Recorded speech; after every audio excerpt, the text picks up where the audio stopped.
Desde la ciudad de las 33 iglesias, cuna de la libertad americana, deseando siempre nuestros buenos pensamientos y saludando a cada uno de ustedes, profesora, compañeros y compañeras. Hoy, nuestro grupo número 2 va a tratar un tema de suma importancia y a la vez controversial, que es la capa y el deterioro del ozono. Esta problemática que hemos adoptado por responsabilidad nuestra es un problema latente que ha venido surgiendo desde hace varios años y que no se le ha dado la atención necesaria. En algunos países le han tomado la importancia hace un par de años atrás, pero no se ha llegado a algo más concreto. Son del viejo continente y entre ellas está Finlandia y Suecia, que han establecido ciertos parámetros en beneficio del medio ambiente. En esta lucha que por salvaguardar nuestro planeta, siendo acuciosos en remarcar lo importante que es para nosotros la capa de ozono. Con esta breve introducción vamos a empezar con la exposición y voy a cederle la palabra a mi compañero Henry.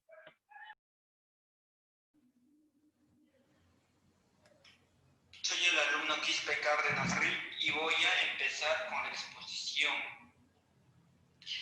sobre la capa de ozono. Compañera Sariela, por favor, la primera diapositiva. Bien.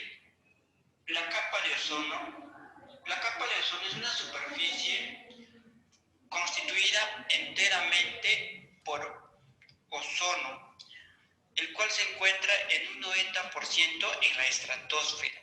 Está a 15 a 45 kilómetros en la superficie sobre la troposfera. Esto permite que los rayos ingresen a la Tierra con una menor potencia y la vida en la Tierra pueda desarrollarse. Siguiente diapositiva, por favor, compañera Sadiela.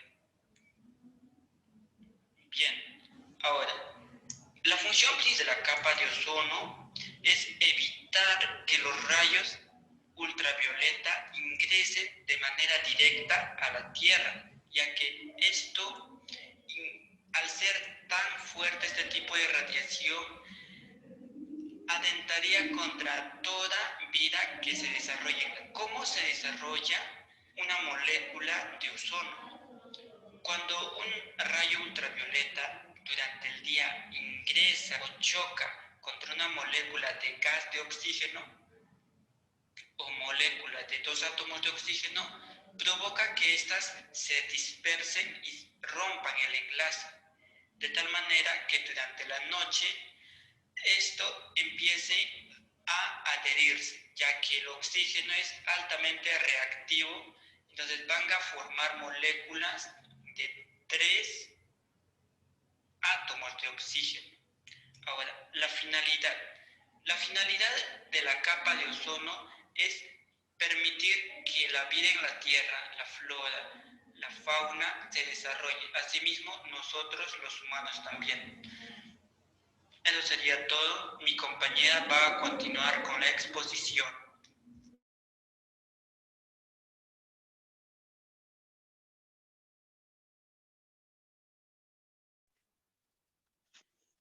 Bueno, profesora, mi nombre es Roxana Jocelyn Quispeñaupa. Hoy día les voy a explicar sobre el equilibrio dinámico del ozono. ¿Ya qué es el equilibrio? El equilibrio es importante porque nos protege la Tierra de los rayos ultravioletas que emite el Sol. ¿Ya? Esta radiación tiene propiedades porque nos broncea nuestra piel, pero sin embargo puede dañar también nuestro ADN causando mutaciones genéticas. Bueno, empezando, el ozono se produce mediante la siguiente reacción, es decir, que el oxígeno molecular que se encuentra en las capas altas de la atmósfera es bombardeada por la radiación solar. La primera reacción que hace es que posteriormente el Sol convierte una molécula de ozono en una de oxígeno diatómico. ¿Y qué es el diatómico? El diatómico está formado por dos átomos del mismo o distinto elemento químico, de lo cual va a poder formar un átomo de oxígeno sin enlazar. Luego, durante la fase oscura de la noche de una determinada región de nuestro planeta, el oxígeno monotómico, eh, monotómico que es altamente reactivo, se combina con el ozono de la ozonosfera para formar una molécula de oxígeno biatómico. ¿Ya qué es el biatómico, no? Les explico. El biatómico es una molécula compuesta de dos átomos. Esto se refiere donde que al cuerpo simple, que tiene un peso molecular, lo va a convertir en un doble peso atómico. Bueno, este equilibrio dinámico del ozono, para mantener constante la capa de ozono de la estratosfera, la reacción fotoquímica siempre debe estar en perfecto equilibrio. Y más decir, por estas reacciones son fácilmente perturbables por las moléculas como los clorados, la CFC y los compuestos brumados. Ya ahora le voy a dar el pase a mi compañero.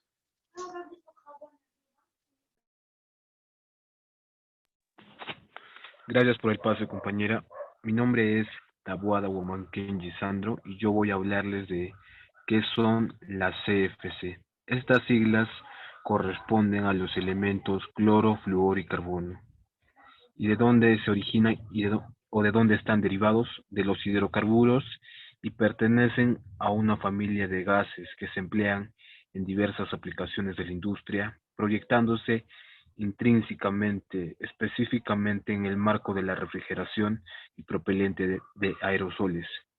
Con el paso del tiempo, estos gases alcanzan la estratosfera, donde se disocian por acción de la radiación ultravioleta, y su característica es altamente volátil, corrosiva, dañina para la capa de ozono.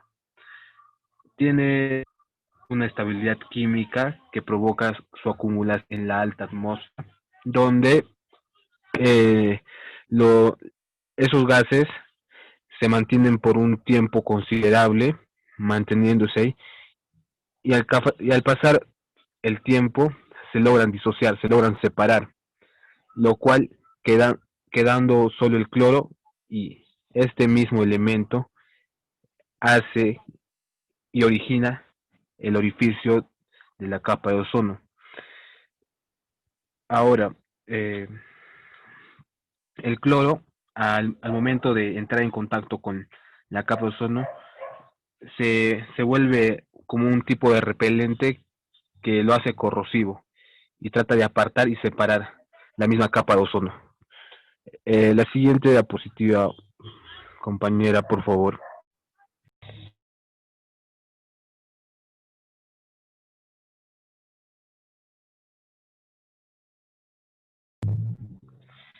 ¿Cuáles son los efectos del agujero de la capa de ozono? Hay diversos efectos que ocasionan la sobreexposición a la radiación ultravioleta. La primera y la más rara y la más difícil de que pueda llegar a padecer es el cáncer de piel. Pero existen tres tipos y la más común es el melanoma, que es el tipo más grave.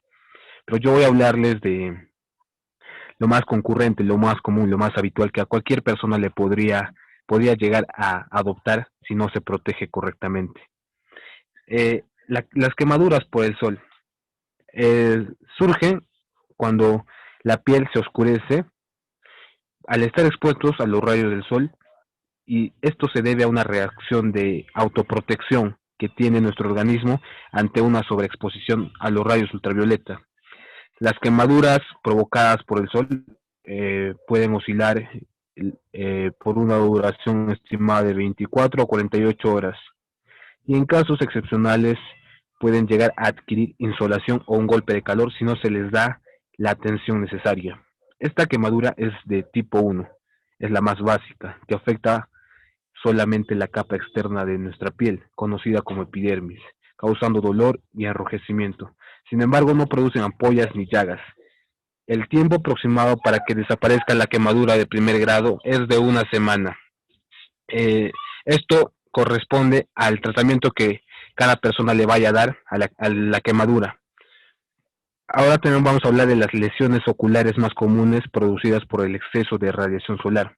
Entre ellas, la que estamos más propensos a adquirir es la catarata precoz, y esto se da por una elevada exposición de los ojos al sol, sin ningún tipo de protección.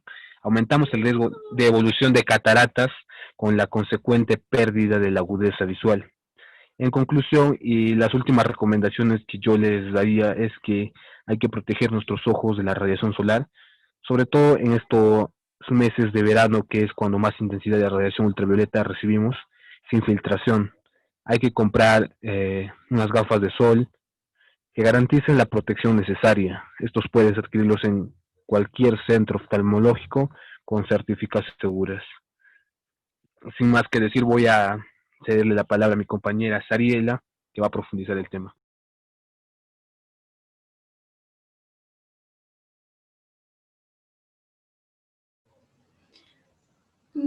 Soy la alumna Flores J. Betsy Sariela. Ahora yo les voy a explicar cómo los CFC destruyen la capa de ozono.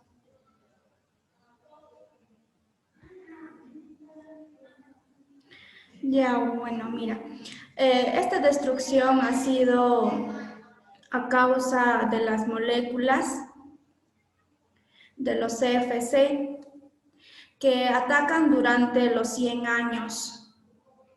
A ver la diapositiva. Que ataca durante los 100 años. El cloro es capaz de destruir más de 100 millones de moléculas de ozono. Estos son los procedimientos en las imágenes que están viendo. En el siguiente diapositiva, ahí está completo ya los procesos que se hace, cómo son los que rompen ese enlace. Les voy a explicar. La parte del morado es el carbono, un átomo de carbono. El cloro es el celeste, 2 átomos de cloro, 2 átomos de flúor, que es el rojo. Y el amarillo es la ultravioleta. La ultravioleta, ¿qué hace? Rompe un enlace para así separar en 2 moléculas distintas. En un átomo suelto, que es el cloro, parte de abajo, que es el celeste, y el otro que está compuesto de arriba, el carbono, el morado, el celeste, el cloro, y 2 átomos de flúor.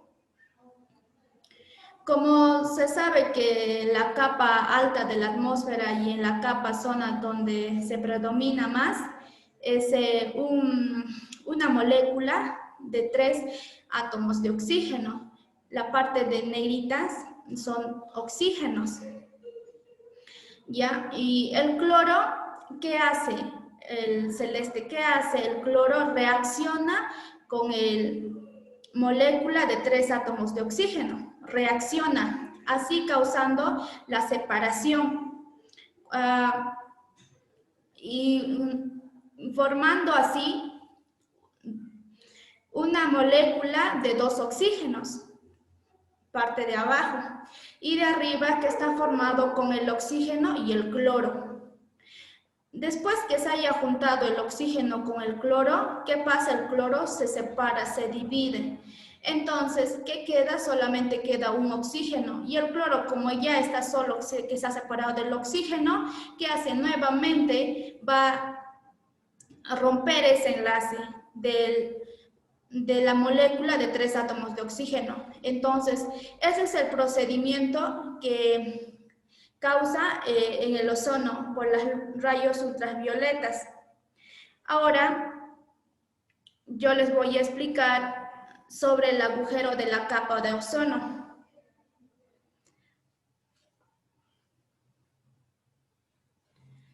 Ya. Esta se denomina agujero de la capa de ozono de la atmósfera terrestre, donde se producen reducciones anormales. De acuerdo con CAMS, el agujero de ozono se forma cada año en primavera del hemisferio sur, entre septiembre a diciembre, cuando la cantidad de ozono sobre la Antártida disminuye hasta el 60%. Como están mirando en la imagen, el agujero siempre cambia de tamaño. Ya, el Día Internacional de la Capa de Ozono es el 16 de septiembre, que conmemoraron un protocolo de Montreal en 1987, porque 196 países y la Unión Europea se comprometieron a tener una capa de ozono mediante las prohibiciones de sustancias químicas responsables de su agotamiento, ¿no? La Organización Meteorológica Mundial estimó para el año 60 el agujero de ozono puede volver a su estado normal, pero de su año anterior, que fue en 1980. Este adelgazamiento ha sido producido por los gases tóxicos y también por el hombre. Los gases tóxicos, que son el flúor, carbonos y cloro. Y esta se encuentra ubicada en la Antártida. No sé si se fijan en la tercera imagen. El color más cercano a la violeta son las que tienen menos de ozono. Le voy a ceder a mi compañera para que pueda continuar con la exposición.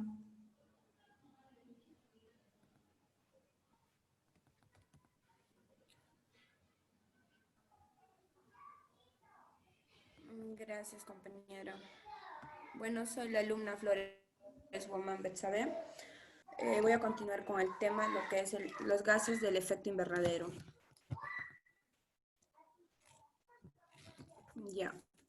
Sabemos que la concentración de los gases del efecto invernadero en la atmósfera son los responsables de aumentar la temperatura en nuestro planeta.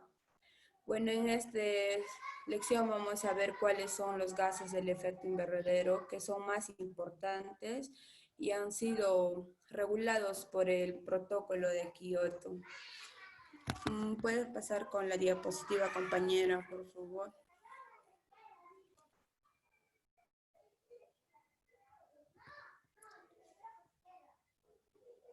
Pasa la diapositiva. Ya, gracias. Ya. Vamos a empezar lo que es con el dióxido de carbono. Es el gas del efecto invernadero protogénico más importante. La mitad de este dióxido de carbono es sometido por la actividad humana y es absorbido por la atmósfera y el océano. Y la cantidad restante permanecen en la atmósfera aproximadamente durante de 100 a 1000 años. Y las principales causas de este son como la quema de combustible fósil, la producción del cemento, la deforestación y degradación forestal, bueno, así entre otros, ¿no? Luego vamos a pasar a lo que es el metano. El metano es el segundo gas del efecto invernadero más importante y se estima que el metano permanece en la atmósfera durante de 12 años y luego aproximadamente el 40% de las emisiones del metano en la atmósfera son producidos o son fuentes de la misma naturaleza, mientras que el 60% proceden de actividades humanas, como la explotación de combustible, la digestión, fermentación de rumiantes, la descomposición de materia orgánica y entre otros. Luego vamos a hablar lo que es del dióxido nitroso. Es el tercer gas del efecto invernadero también más importante, que se estima que el dióxido nitroso permanece en la atmósfera durante de 114 años y cerca de 60% de las emisiones dióxido de nitroso atmosférico proceden de fuentes naturales y lo restante, que es el 40%, son emitidos por los seres humanos. Y debido a principalmente de quema de combustibles, los fertilizantes nitrogenados muy usados en la agricultura, como bien sabemos, intensiva para estimular, ¿no? Este aumenta el nivel de los atmosféricos. Luego vamos a hablar de lo que es de gases fluorados.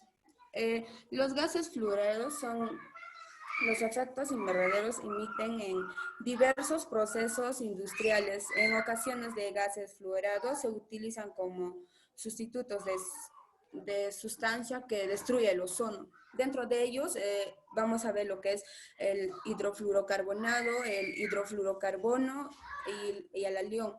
Estos gases habitualmente se emiten en pequeñas cantidades, pero como son gases del efecto invernadero, son potentes en ocasiones que se les conoce como gases de alta potencia del calentamiento global. Bueno, esos son los más importantes que hemos visto de los gases del efecto invernadero. Le voy a ceder la palabra a mi compañera. Bueno, gracias compañera. Y siguiendo con la exposición, soy la alumna Solia Tenorio Roxana. Mi tema es deterioro de capa de ozono. Bueno, como sabemos, ¿cómo evitar el deterioro de capa de ozono? Bueno, podemos evitar el continuo desgaste de nuestra capa de ozono de la siguiente manera, como evitar el consumo de desodorantes en spray, porque esos productos mayormente contienen altas concentraciones de compuestos orgánicos, como son los volátiles, causan daño a la capa de ozono.